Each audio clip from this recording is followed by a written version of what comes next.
If you're a small business owner like myself, you know the struggles of employee scheduling and time tracking. There's so many options out there.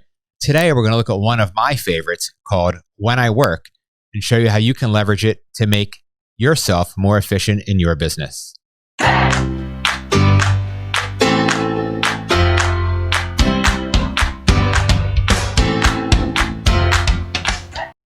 It's a great day to be in business. Welcome back to the channel. My name is Jason Heller. As a lifelong entrepreneur, small business owner, and corporate trainer, I am passionate about business operations, technology, and processes that allow me to use my time more efficiently.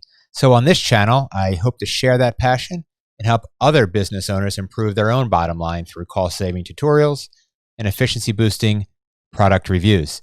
Be sure to hit that subscribe button if you're looking for content designed to help you be more in touch with your business, because at the end of the day, it's all about the bottom line.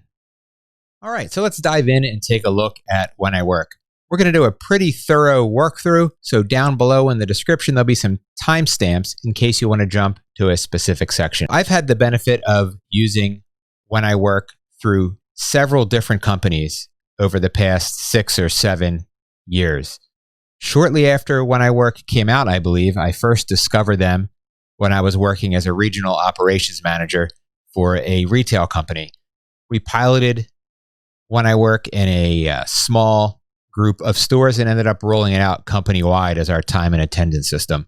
Now, I have no affiliation at all with When I Work other than being a satisfied customer.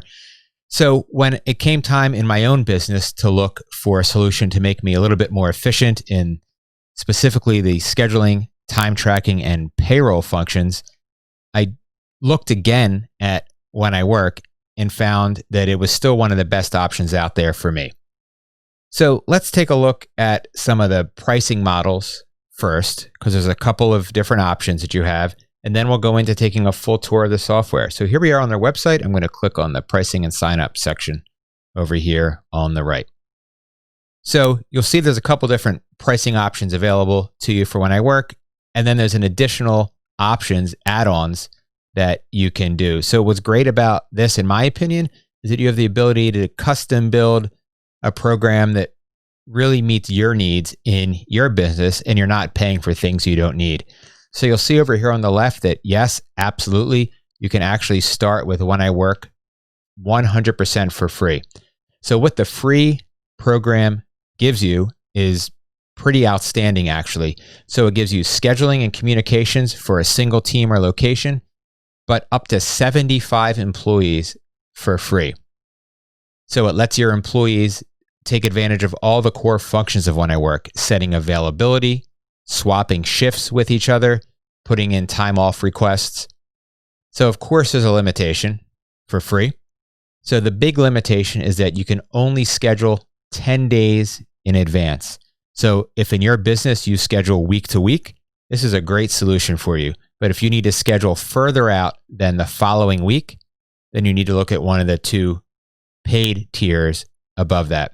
So the next step up is the basic tier for just $1.50 per user per month. This is actually the package that I'm on with my businesses. So this gives you a lot more features for that price. Let's open up this expanding box so that you can see what you get. So of course you get everything involved or included in the free package, except for now you have an unlimited number of employees. You also have an unlimited length of time that you can schedule for. So if you wanted to schedule the entire year in advance, you're able to on this basic package. Some of the other things that it adds is the ability to have multiple locations, multiple schedules. It gives you great visibility, which is something I really love, to overtime. So if you have an employee that the system calculates will reach overtime based on their current schedule, it can send you or your managers or whoever you designate an alert that that employee is going to hit overtime by the end of this pay week. And it gives you the option to make some adjustments to the schedule to help keep down those overtime costs. This $1.50 basic package also lets you have remote job sites. So if you have a business like construction where your employees need to clock in and out away from your office, This gives you the ability to define those locations and restrict their time clock access to being geolocated at only one of those locations. So if we take a step up from that to the Pro plan, it's $225 per user per month. This gives you a few additional features like auto scheduling. So based on your employees' availability and qualifications, it can create scheduling for you. It uses this qualification tags to do that. So you can decide per employee what type of shift they're qualified to work, and it will automatically build a schedule based on what you say is needed on a day and who's qualified to fill it. You can create task lists by shift or by team. So you can track opening duties or closing duties or anything you want with those task lists, and it will automatically assign it to those employees that are scheduled for those shifts. It allows you to have features like shift bidding based on seniority. So your employees can bid on open shifts, and you can either have seniority or a rotation format, I believe, and it will assign the shifts automatically without needing any human input. And then, of course, there's some other options built in there as well. And then finally, off to the right, there is an enterprise program. So if you have a larger business, they can build a program that really meets exactly the needs of your business, and it gives you additional functions like access to their API for integration to some other software and features like that. So then, as I mentioned, there's a couple of add-ons. The first one we're using, the time and attendance add-on. You can add that on to any of the programs, including the free one, for just $2 per user per month. So time and attendance gives you a time clock system that is now linked to your scheduling system. So this is what gives you the ability to get alerts for things like overtime. And something that I particularly enjoy about the time clock and attendance system is that you're able to view time punches right alongside the schedule. So you can easily know if people are running late, if they're working more hours than they're scheduled or less, and it helps you get more and more efficient at building your schedule. And then the other add-on option is an applicant tracking system that helps you build job ads, get them placed, and then track applicants as they come in through the entire interview and onboarding process if they get hired. So I've created a new account for us, a new free account. So let's go through the steps of setting up that new account, defining all the parameters you need to build a schedule. And then we're going to jump right in to all of the actual day-to-day features that you would use in your business with When I Work. All right, so here we are in our account. I've set up my new account. It asked me just to provide an email address, the name of my business, and a phone number so I can get text alerts regarding my schedule.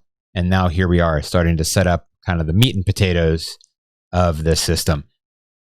So first it's going to ask which modules I want to use. Am I just going to be doing scheduling, or do I want to add time and attendance?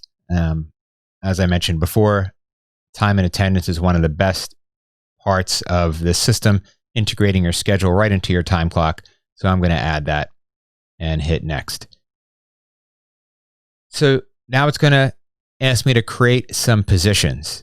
So this is an important aspect of the setup, because when we start to add our employees, we're going to be able to define the positions that employee is qualified to work. So if we have manager positions, sales positions, support positions, I'm just going to define those here, and you'll see how that just kind of moves on down into every other aspect of the system. So we're going to say we do have a manager. There's some that it suggests to us. I'm going to have a customer service and a sales position. And we'll start with just those three positions for now. If I go to the next section, it's going to ask me to define my employees that we want to get started with. So let me add in those employees right now, and then we'll jump to the next step. Okay, so I have my initial employees added here. So you see I've added their names, their email addresses, and then over to the right, the positions that they're qualified to work. So for myself, I only work in the manager position in my new company here. And then you see Adam is able to be the manager, but also he can pick up positions in sales and customer service. Brittany here is sales only is her job. Chase there is customer service only. Daniel can be a manager, but also customer service. And then Edith can be either sales or customer service. So I've created these employees. I'm going to hit next. I'm going to ask when our work week starts. We do run a Sunday to Saturday work week. And then I have the ability to create some shift templates right in here based on position.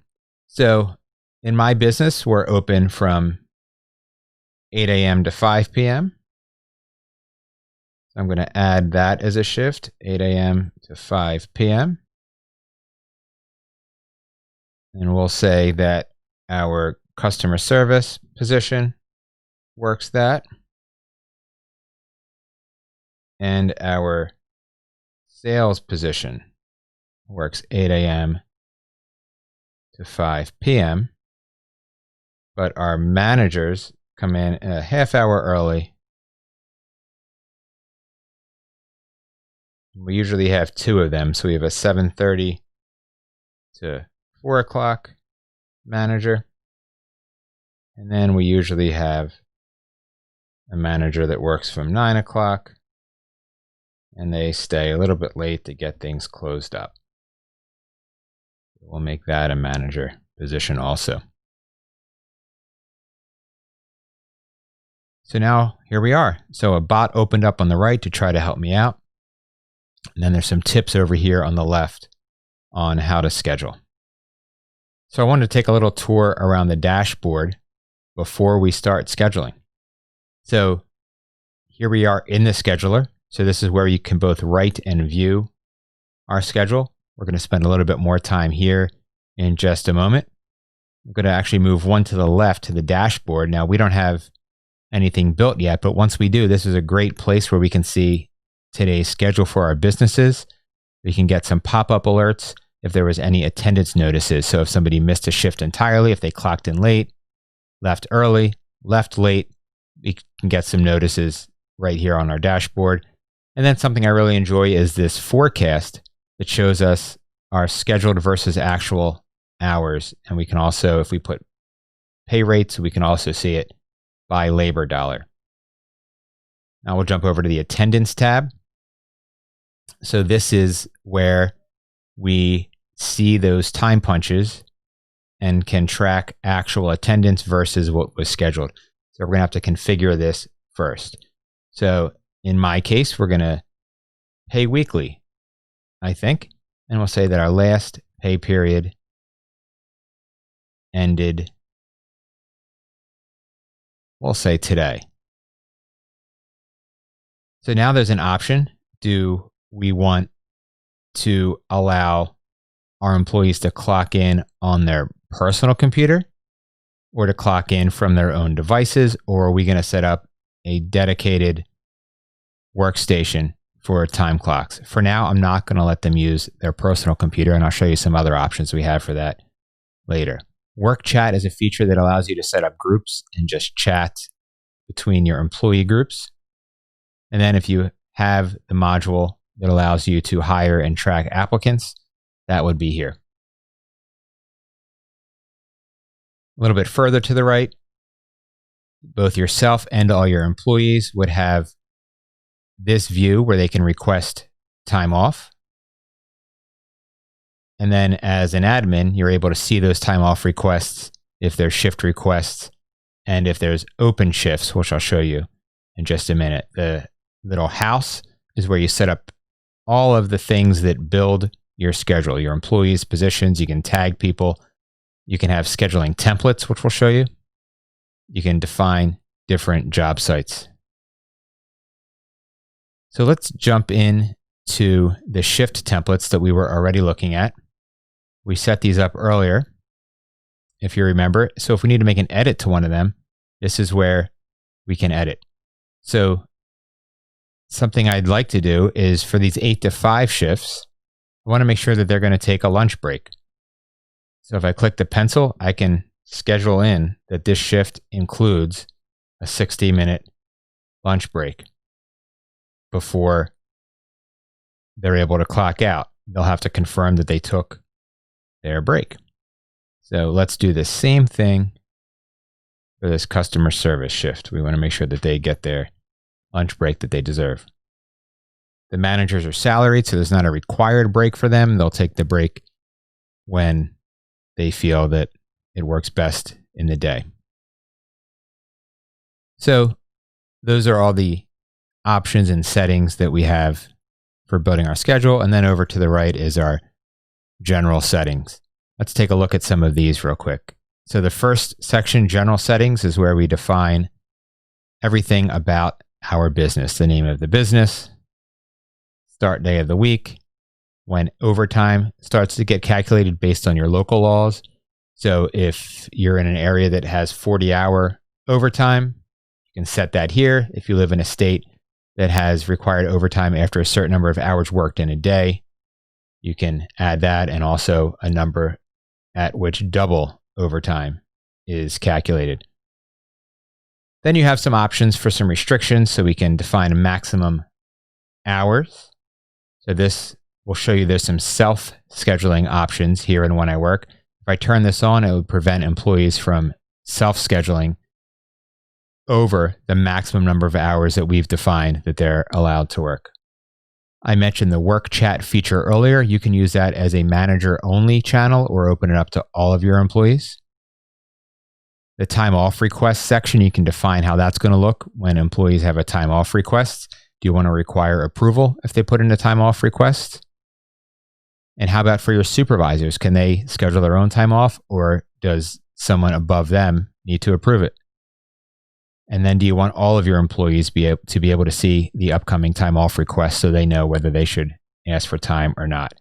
And then down here, you set the number of days that you require in advance of the time off request for them to be able to put it in, and then the maximum number of paid hours they can get in a day. Employee privacy, if we turn that on, it prevents your employees from viewing other employees in When I Work.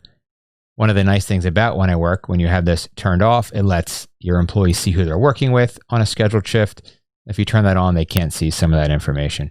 That's under our general settings. Under our scheduling settings, this is where you define if you allow employees to put in availability or not. If you want employees to put in availability, then you can check this box here under My Schedule, and they can set their preferred hours. And then below that, you choose whether they have to be a consecutive shift or if they're able to split their hours and work some in the morning, some in the afternoon. We mentioned earlier some of the options that are available to allow employees to see when their coworkers are scheduled. And then there's further restrictions to the right of that to restrict employees to only seeing the schedule for other folks that are in the same position as them. The next large section below that is employee shift coverage. So there's a couple options here, and they'll make a little more sense once we jump into the demo. The first checkbox that's not checked here would allow employees that are scheduled for a shift to unschedule themselves, which would move that shift into the open shifts section. If this is unchecked like it is right here, then they would have to go to a manager or supervisor to unschedule from a shift that's already been assigned to them. Below that is probably the preferred option for most businesses. This allows employees to indicate that they are interested in dropping a shift. It makes it available for other qualified employees to pick up that shift. But if it's not picked up, it remains the responsibility of the originally scheduled employee. And then here you can define how long prior to that shift employees are able to drop it. The next box below that is shift swapping. And this allows employees to request to swap a shift. Both of the employees in the swap would have to be defined as qualified for the shift for both sides of the shift. And what's great about this is it allows your schedule to stay covered without needing you to get involved in the middle. So if employee A and employee B are both qualified as salespeople, and employee A wants to switch their Tuesday shift with employee B's Thursday shift, and neither one would go over the maximum hours that you've defined, they can just do that themselves through the app. Employee A can propose to employee B to swap those shifts. If employee B says, yeah, absolutely, then the schedule just adjusts automatically. No inputs required by your managers. It's a real time saver. And then finally at the bottom, you have the option to, once that swap or drop is all configured and ready to go and everybody said yes, you have the option to require just one final manager review to say, yep, this looks good to me. Or you can just let the system take care of it for you by unchecking that box. So the next selection down, the require shift confirmation.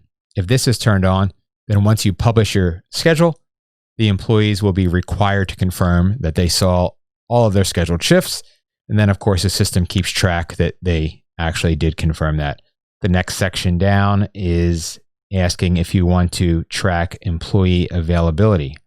So if you're in a type of business that might have seasonal or part-time employees, this option allows them to input their own availability and change their availability in the system. And then that will show up as you're scheduling. Next down is the ability to assign tasks. That would be the third pricing level, allows that. And then the labor sharing option at the bottom that is not turned on right now will automatically offer open shifts to employees that are qualified that aren't already on the schedule during that time period. So you see there's a lot of options here to help you with automatic scheduling and keeping your schedule full that doesn't require a lot of manpower on your part. So that's for the options for the scheduling system. Down in the attendance and time clock system, you can define things that similarly help you out and make you more efficient. So the first section is restricting how early employees are able to clock in for a shift. So you can let them clock in anytime they want, or you can restrict them to only being able to clock in a certain number of minutes before they are scheduled. This checkbox would allow employees to edit their own timesheets. So we're going to deselect that. Moving down, I'm going to turn this on. This allows employees to clock in on their own phone in the When I Work mobile app. If you allow your employees to do this, you can also place restrictions on it by saying they have to be a certain distance to the location they're scheduled to work that day. In my business, this is the only time clock that we use. Employees clock in and out themselves on their own personal phones. They're geo-locked that they have to be on my property to be able to do that. And if they forget to clock out, for example, then they do it a little bit down the road. As a manager or admin of the account, you can get an alert that they clocked out outside of the range, but they can never clock in outside of the range. If they try to clock in outside of the range, it will tell them they have to be within whatever your defined distance is. We talked earlier about clocking in with the personal computer. This is where you would choose if you want to allow that. So if your employees all work at their own workstation and have their own computer, you might want to turn this on so when they get to their workstation, they can clock in there. The next option down is only available on iOS terminal. So if you get an iPad and lock it as a time clock terminal, you can choose to also have it take a picture of the person clocking in when they clock in. We already defined our pay period as weekly. And then next is how breaks work in your business. So you saw in our schedule templates, we defined a 1 hour unpaid break for those employees in their 8 a.m. to 5 p.m. shift. This lets them clock in and out for those breaks when they take them. The next option is that we can automatically deduct that break time without them having to clock in and out. And then the final option in the break section is a pop-up when the employee clocks out, asking them to confirm that they took all of their legally required breaks during the course of their workday. And then finally, the notification section, which is something I really like about this software. So we have the option to notify both managers and employees if an employee clocks in late or forgets to clock out. So here in this default settings, the system would notify managers if an employee misses clocking in or out by more than 15 minutes, but it would notify the employee at 5 minutes after missing a clock in or out. So once the employee gets notified at 5 minutes, if they don't fix it and clock in or out, then 10 minutes later, their manager would get notified. You also have the ability to notify a manager when an employee's worked hours and remaining scheduled hours would put them into overtime. And then you can define how many hours before overtime you'd like to get that notification. All right, so here we are. Time to build our first schedule. So the first schedule is the one that takes the most work because after this, we can save that schedule as a template and apply it moving forward if we'd like. So let's take a look at what we have here. So there's a couple ways to do this. One is to create kind of a template of what we want each day to look at by required shifts, or we could just jump in and build the schedule. So in this case, I'm going to use this open shift box and define what my week needs to look like. So we're closed on the weekends in this fake business we've set up. So we only need to staff Monday through Friday. So for every day, I want to have both of my manager shifts, a salesperson, and a customer service person. So let me show you how I can interact with these shifts now. If I hover over the shift and click by this little directional arrow, I can drag and move it to another time period. I also have the option of holding down, I'm on a Mac, the Command key, and dragging, and it will copy it to another day. So in this case, I'm going to build out my open shifts that way.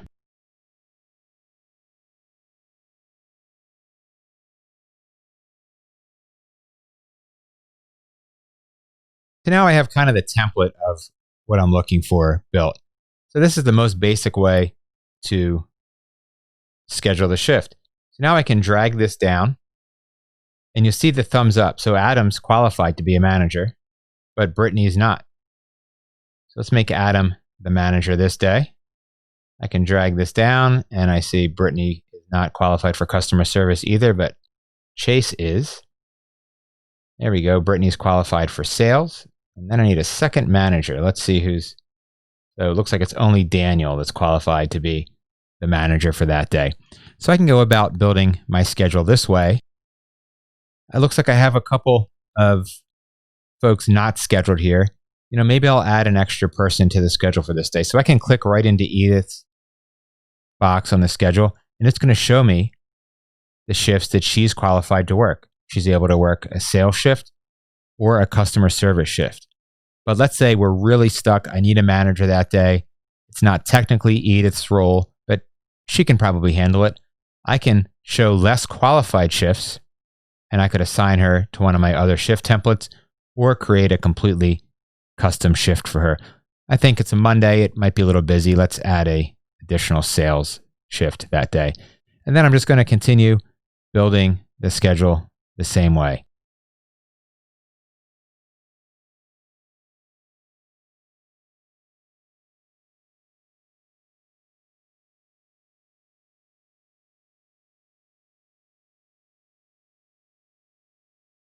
Okay, so I built a basic schedule here.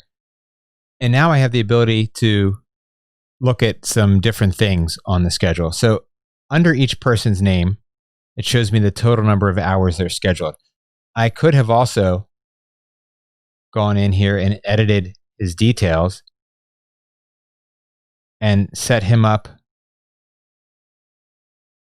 with the maximum number of hours per week he works. So maybe Adam's actually a part-time employee and he works 30 hours a week.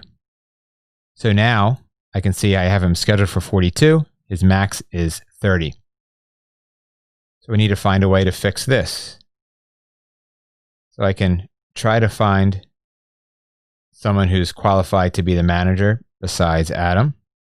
I can move this shift over here to customer service. All right, so now I'm a little bit closer. I see Daniel has some overtime here, which I don't want. But I know that he's going to be the manager for all these days, and he'll be taking a break that I don't have scheduled right now. So this schedule looks really good. It's time to publish it. So there's a big green publish and notify button over here on the left. There's a couple options in the dropdown. I can notify just certain people. I can only notify users that have had something changed, or I can notify all users and add an optional message here. So I'm going to publish all of these shifts, and you see the hash marks went away and they turned to solid blocks. So now those shifts are scheduled.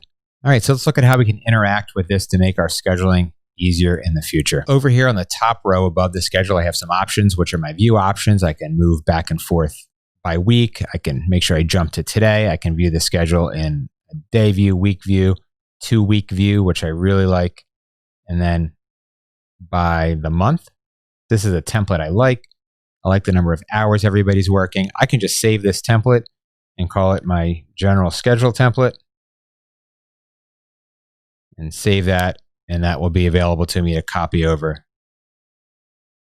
This is where I would load that template if I need it. I can clear this whole schedule and start over, or I can update a existing template. So it's probably time to schedule next week. So you'll see I can just click on this wrench and load that general schedule template, and there it is. I have some options up here. Do I want to overwrite conflicts, allow duplicates, avoid conflicts, or just load all of this to the open shift section? So let's create a conflict and see how that works. So we're going to add, on Friday the 29th, Adam asked for some time off. He didn't put it in himself in his mobile device, which he could. He came to me and asked for some time off. So I can just go to the 29th, hit time off. Adam's looking for some time off. We'll say it's going to be some paid time off for 8 hours for that day. So since I sent the request as an admin or a manager, it's automatically approved, and now it's showing up on the schedule. So now you can see that I've loaded the schedule, and we have a conflict clearly visible right here on this Friday. Adam had asked for the day off. The template has him assigned as a manager that day, and we can see by the red hash mark in the corner here that there's some type of an overlap or a conflict. So the options we have here to overwrite the conflict, so the template would overwrite and that day should go away. We can allow the duplicate, so it would keep both of them. We can avoid the conflict, so it took away the scheduled day from the template, or we can just load this whole schedule up to the OpenShift section and build the schedule the way that we want. So I want to avoid this conflict. So I'm going to hit apply. And you'll see that what happened is it built out my schedule according to the template, but it moved anything that had a conflict up here into the OpenShift section. So there's a couple things that I can do now. I can assign someone else this spot, or I can just publish this schedule and keep this as an OpenShift. That allows my employees to jump onto their device and say, hey, I'd like to take that shift, and they can claim that OpenShift right on their device if they're qualified for it, and it would move down right into their schedule.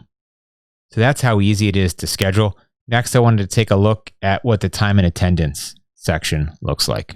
All right, so now we're in the attendance section. I want to start on this time tracker view because it's a view that I really like, especially if you have more and more employees. This gives you a view of scheduled versus clocked. So if I look at this grid for Monday the 18th, the dark bar above each line represents the schedule that was written. If I hover over it, I can see here Edith was scheduled 8 a.m. to 5 p.m. for sales. And so was Brittany. Chase was scheduled 8 a.m. to 5 p.m. for customer service. Daniel was the manager, 9 a. to 5:30 p.m. So it gives you a great grid view of your day to make sure that you have all the coverage that you're looking for. And it also shows us a couple of issues. So here we see Daniel was scheduled 7:30 to 4, but didn't clock in. I'm sorry, Adam. 7:30 to 4, didn't clock in. We see Brittany was scheduled 8 to 5, worked 8 to noon, took an hour lunch break, and then finished up that shift 1 to 5. I can see here that Chase should have taken an hour lunch break at some point, but it doesn't appear that he clocked in or out for that lunch break. And then Daniel here clocked in at 9 a.m., but never punched out. So this lets you take a look at your schedule and time clocks side by side in this view. The other view we have is the timesheets, so we can see their actual punches. So we can choose the pay period we want to look at. If you have multiple schedules, you can filter by schedule, and then you can filter by timesheet. One of my favorite things to do in this view is go up to the upper right and hit the Show Shifts button. So now I can see below here, I myself was scheduled from 9 a.m. to 5:30 p.m. I clocked in at 9:05, clocked out at 5:30. And then over to the right, it shows that I worked 8.42 hours. I was scheduled for 8.5, and the difference is negative 0.08.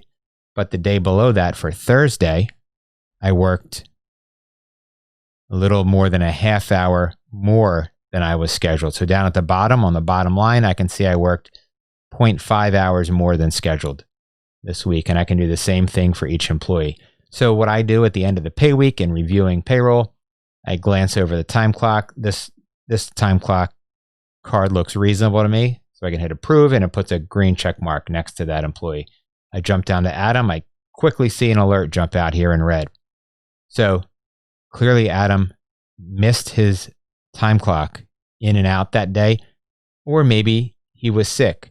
So I could check with the manager or whoever was in charge that day to see if they know what happened to Adam that day. It turns out Adam called out sick and we just forgot to record it. So I can just hit the plus right here and mark his sick time. We're going to give him 8 hours of sick time. And now that's recorded. This is showing me a missed punch. So I'm just going to approve that I know that he missed that punch. It's because he was sick. The rest of the time clock looks good. He worked about 10 hours less than he was scheduled, but he has this sick day in here as well. So I'm going to approve that. And then I can just go through and glance at all of the other time cards and approve them so that we can run payroll. And that wraps up our quick walkthrough of When I Work time and attendance system. I hope you found that valuable, and maybe it can make you a little bit more efficient in your scheduling and time tracking system like it did for me. If you found this type of content valuable, be sure to hit that subscribe button down below so you're notified the next time that we post some content that will help your business. Thanks again for checking out the channel, and don't forget to keep an eye on the bottom line.